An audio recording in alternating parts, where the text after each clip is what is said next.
Hola a todos. Sigo con estos vídeos en los que voy analizando las pruebas de matemáticas de las selectividades de los países de nuestro entorno. Hace 2 semanas realicé un vídeo dedicado a la selectividad francesa, el BAC. La semana pasada realicé un vídeo dedicado a la selectividad italiana, la Maturità. Y ahora en este vídeo me voy a centrar en la prueba de matemáticas de la selectividad portuguesa que se acaba de realizar hace apenas una semana. Como siempre, insistir que estos vídeos no son para mí ningún ejercicio de erudición ni pretendo ser ningún tipo de experto en pruebas de matemáticas o experto en sistemas educativos, sino todo lo contrario, son para mí un ejercicio de aprendizaje que como docente catalán tengo que realizar por mi cuenta porque las autoridades educativas catalanas nos mantienen en una especie de ignorancia absoluta de cómo se están haciendo las matemáticas en los países de nuestro alrededor, con una prueba de selectividad totalmente bloqueada, porque sabemos perfectamente que la prueba de selectividad española, las 17 pruebas de selectividad en España están totalmente condicionadas de forma política y que en absoluto han seguido ni siguen ningún tipo de reflexión pedagógica. Por ejemplo, hace un tiempo una doctora, mi médico de cabecera, me comentaba cómo en los hospitales están viendo con preocupación cómo está llegando una generación de doctores, de doctoras a los hospitales que tienen unas carencias de competencias humanas que son absolutamente necesarias para la carrera de medicina, y estos lo ven que es debido al absurdo nivel de exigencia, por ejemplo en la asignatura de matemáticas, que estos chicos, estas chicas necesitan a los 18 años para poder entrar en la facultad. Yo lo he visto como profesor de matemáticas, jóvenes estupendos, maravillosos, pero que me han exigido un nivel de matemáticas en segundo de bachillerato totalmente disparatado para poder llegar a las notas medias de corte, para poder entrar en la facultad. Todo esto está sucediendo, ya digo, en Cataluña sin el más mínimo elemento reflexivo. Igual que he hecho con la prueba francesa y con la prueba italiana, no solo descargo los ejercicios de la prueba portuguesa, sino que también los traduzco y los realizo yo uno por uno, porque es una forma para mí absolutamente insustituible de entender en profundidad el temario que hay asociado a estos ejercicios y el nivel, digamos, de dificultad que tienen. Todo este material está a vuestra entera disposición en los enlaces que acompaño en este mismo vídeo. Allí podéis descargar este material y podéis analizar vosotros mismos todo este material matemático que encuentro muy, muy interesante y muy valioso también para avanzar en la enseñanza de las matemáticas, es decir, poder mejorar la docencia de las matemáticas, que es exactamente lo que nos está haciendo aquí en España, al menos desde luego aquí en Cataluña, donde estamos en una deriva continua y absolutamente suicida a la pérdida sistemática de temario, y esta pérdida de temario nos ha llevado a un sistema educativo que es un auténtico lodazal. Veamos en primer lugar un poco el sistema educativo portugués, su estructura general. Esto lo tengo recogido en este documento, portugal.pdf, en el cual analizo la prueba de reválida del 9º año de escolarización portugués. Aprovecho también para comentar que, aunque no es el objetivo de estos vídeos, en Portugal, igual que en todos los países de nuestro entorno, todos los jóvenes alrededor de los 15 años tienen que realizar una reválida, un examen en el cual son evaluados y se les exigen unos conocimientos mínimos para poder continuar en sus estudios. La excepción española, en la cual no hay ningún tipo de filtro hasta los 18 años, es otro disparate más que sabemos perfectamente todos los docentes que es un absurdo y es un error, pero que de nuevo tenemos que aceptar como imperativo político incuestionable.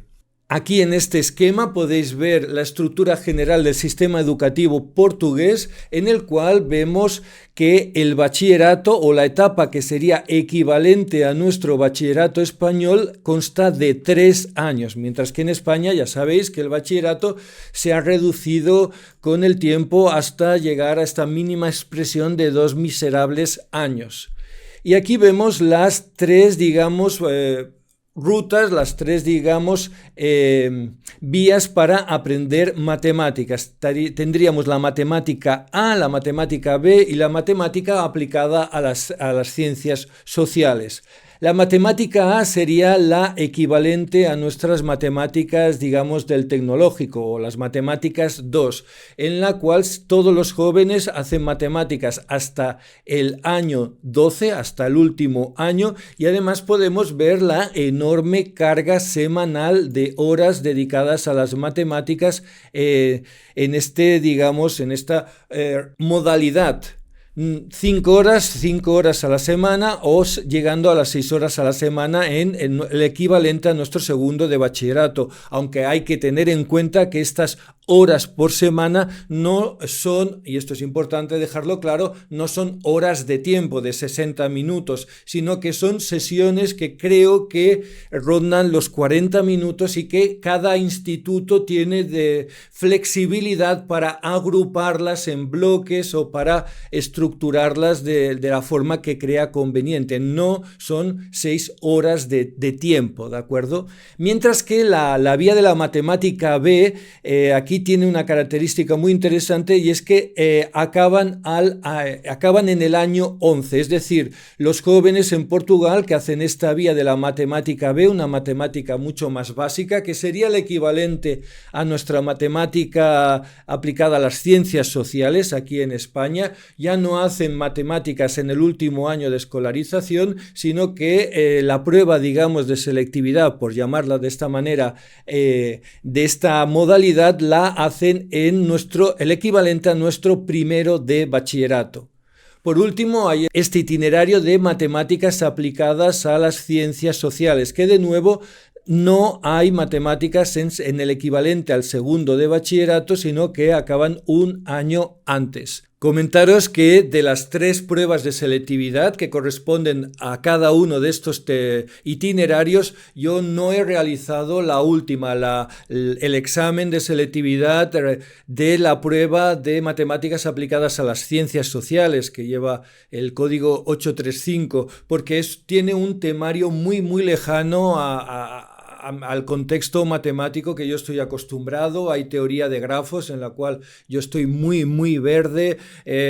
problemas de estadística muy enrevesados, análisis de gráficas de funciones, interpretación de todo tipo de elementos contextuales, que es solo su traducción del portugués al español, porque además yo utilizo traductores automáticos, no desconozco la lengua portuguesa, ya me gustaría saber más de ella, desde luego.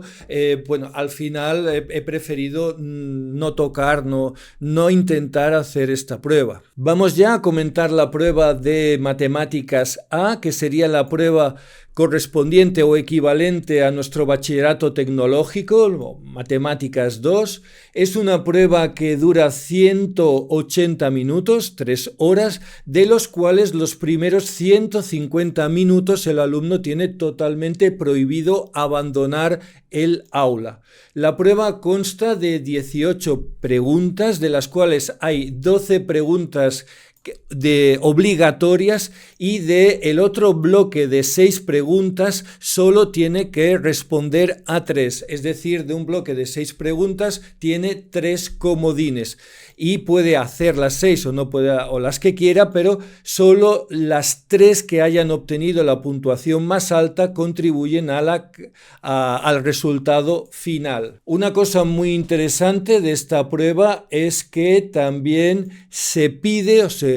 permite, yo diría casi se exige, el uso de calculadora gráfica. Estoy hablando de estas calculadoras de gama alta de la Casio que incorporan una pantalla gráfica. Otra cosa interesante que no he recogido en mi traducción, pero que sí aparece en el documento, digamos, oficial en Portugal, el documento original, es que estas pruebas vienen acompañadas con una página de formulario en el cual aparece de forma, digamos, oficial, pues las diferentes fórmulas que el alumno tiene que saber y que se considera que, bueno, son algo que tampoco hay que memorizar. Aquí vemos pues reglas de derivación, límites notables, progresiones, fórmulas básicas de identidades trigonométricas, fórmulas de números complejos y también todas estas fórmulas de la geometría. Esto está bastante bien, a diferencia desde luego del caos en el cual reina en la prueba de matemáticas de la selectividad catalana, en la cual digamos que estas fórmulas pues vienen dadas por parte de los redactores o no, pues un poco a capricho de ellos. Si aparecen fórmulas, las dan, no las dan, hay que saberla, no hay que saberla. Y si hacemos ahora y así una visión general de las preguntas que aparecen en la prueba de selectividad, pues veríamos un temario muy conocido para los profesores de matemáticas españoles, digamos veteranos, porque sería el temario clásico de la selectividad española, digamos hasta hace 10, 15 años, en el cual había un temario pues rico y amplio. Es decir, tendríamos el temario español o en mi caso el temario catalán antes de ir por esta deriva suicida de la pérdida de temario. Es decir, tenemos pues un poco de límites con exponenciales, cálculo diferencial, como no, un poco de triángulo de Pascal, probabilidad axiomática, estadística descriptiva. Aquí vemos una novedad, se incorporó en Portugal el año pasado en la prueba 2024 algo de estadística descriptiva, recta de regresión, es decir, vemos que es una prueba también que va madurando, va evolucionando a lo largo de los años, algo de combinatoria y para nada trivial, problemas, ya lo veremos, de ejercicios de combinatoria bastante interesantes, algo de geometría analítica en el plano, números complejos, otro, digamos, bloque temático que en España, desde luego en Cataluña, desapareció del sistema y nadie lo echa en falta, pero realmente es importante. Yo sí lo hecho en falta y muchos profesores de matemáticas, claro que sí, lo echamos en falta. Geometría lineal en el espacio, bastante suave, interpretación sobre todo de figuras tridimensionales, algo de ecuaciones utilizando las propiedades o las potencias numéricas de las calculadoras, teorema de Bolzano, sucesiones también geométricas, concepto de función. Y una cosa muy interesante que observamos en las matemáticas de Portugal es que, igual que pasa en Italia, igual que pasa en Francia, no aparece para nada todo el inmenso desarrollo de la álgebra lineal, todo lo que se hace en España de sistemas 3x3 y mucho menos con sistemas 3x3 parametrizados, que ha acabado siendo un ritual absurdo aquí en España, desde luego aquí en Cataluña, y para nada aparece el desarrollo de las matrices o todos los problemas del álgebra matricial, porque ya sabemos que es la parte de las matemáticas más mecánica, con menos aplicación en este contexto preuniversitario y que acaba siendo pues algo absolutamente aquí en España mecánico. En Portugal está totalmente desterrado. Y si vamos haciendo un poco una visión general de estos ejercicios, aquí podemos ver que en la selectividad portuguesa hay ejercicios tipo test, como por ejemplo este primero, 4 opciones, a escoger una de ellas, y también ejercicios de razonamiento. Hay tanto uno como otros. Aquí tenemos en el primer ejercicio una sucesión de tipo exponencial. También vemos en el ejercicio número 2 pues un poco de estudio de la continuidad de una función definida a trozos, un poco del triángulo de Tartaglia, ¿de acuerdo? Y aquí vemos, por ejemplo, en el ejercicio número 4, pues un problema de probabilidad. El ejercicio número 5 es un ejercicio de estadística descriptiva, y aquí es cuando influye o aparece de forma fuerte el uso de una calculadora científica, ya digo, de estas de gama alta, con la cual podemos hacer, por ejemplo, de forma directa, introduciendo estos datos, pues obtener la recta de regresión, ¿de acuerdo? Esto ya se supone que el estudiante tiene una calculadora de este tipo. El ejercicio 6 es un ejercicio de combinatoria aplicada a la probabilidad, en el cual tenemos que hacer un recuento de números de 4 cifras con una serie de condiciones, ¿de acuerdo? Un problema bastante interesante, en absoluto trivial. Y aquí en el ejercicio número 7 tenemos un ejercicio de geometría analítica en el plano bastante interesante, en el cual se ve pues el nivel de exigencia que podemos encontrar en esta prueba. Nos dan una circunferencia, nos dan 2 puntos en esta circunferencia, nos dan el producto escalar de estos 2 vectores y nos piden que determinemos el valor exacto de una longitud de un arco de circunferencia. Aquí podemos ver claramente que la geometría analítica en este modelo educativo se estudia en profundidad.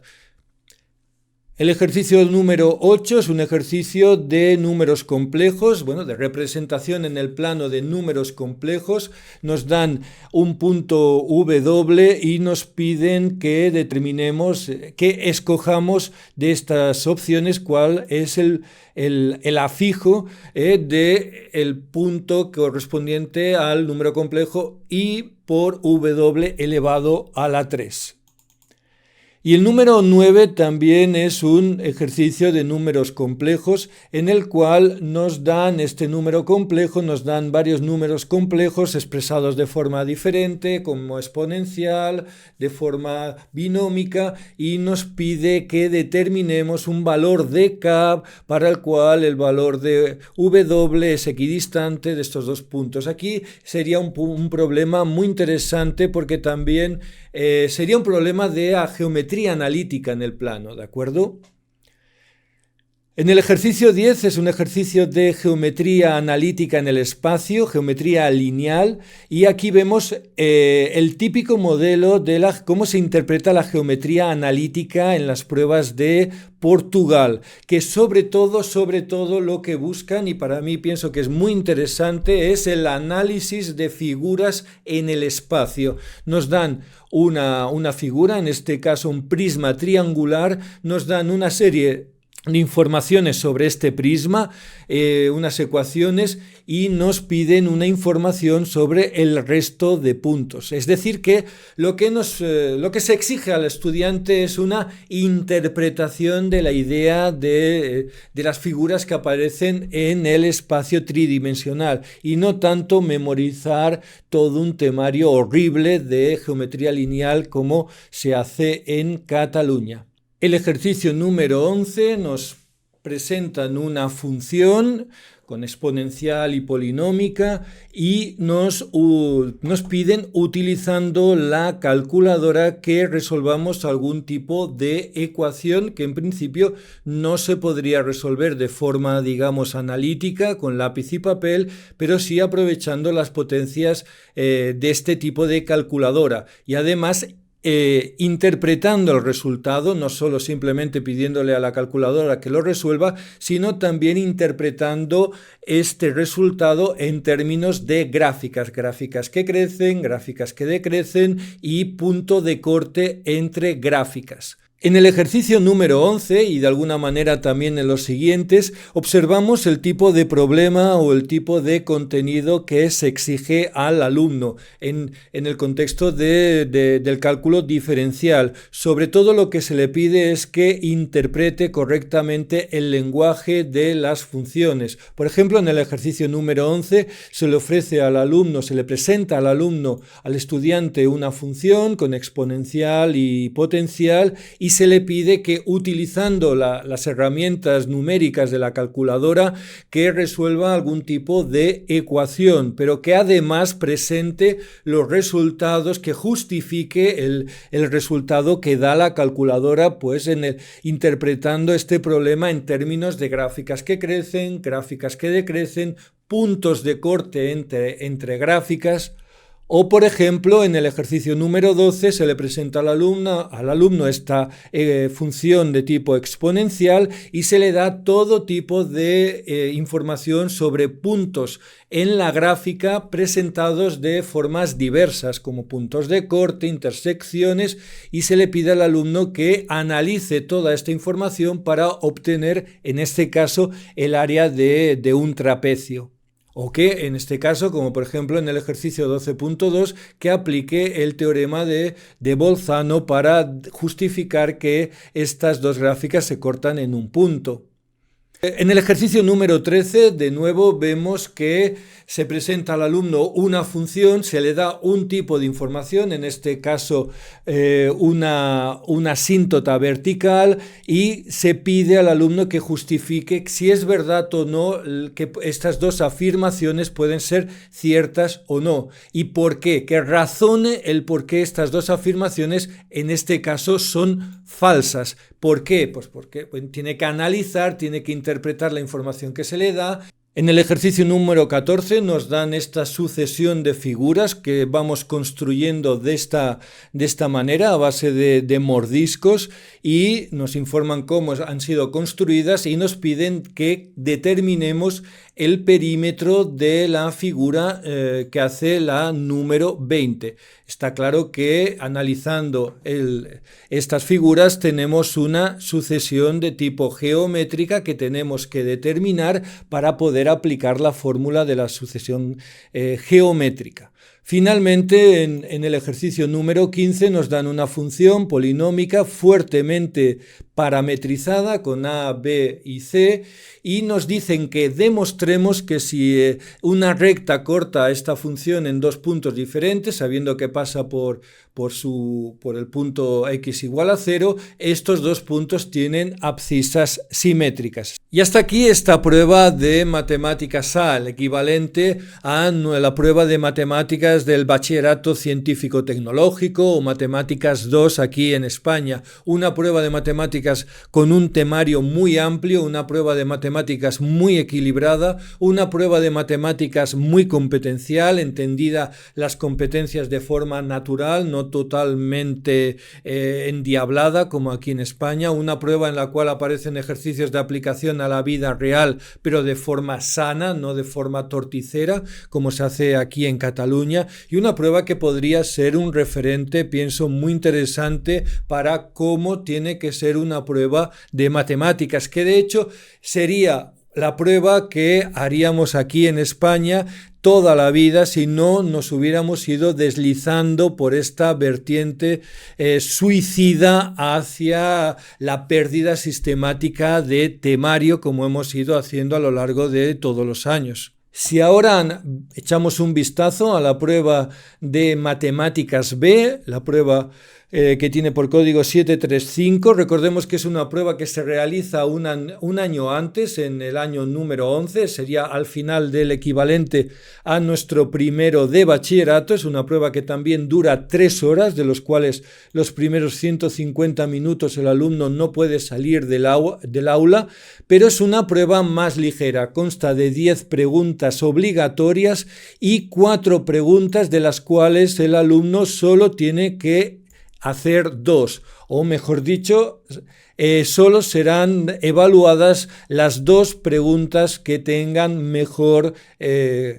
puntuación. Si miramos un poco el tipo de preguntas, sobre todo son preguntas contextualizadas, es decir, se pide al alumno que interprete un contexto de una función. Por ejemplo, aquí vemos en el ejercicio número 1, en el cual nos dan una función polinómica, una cuadrática y que está contextualizada en la trayectoria, en la altura de una bola que cae por una pendiente. Se hace un pequeño contexto histórico en la figura de Galileo y nos piden que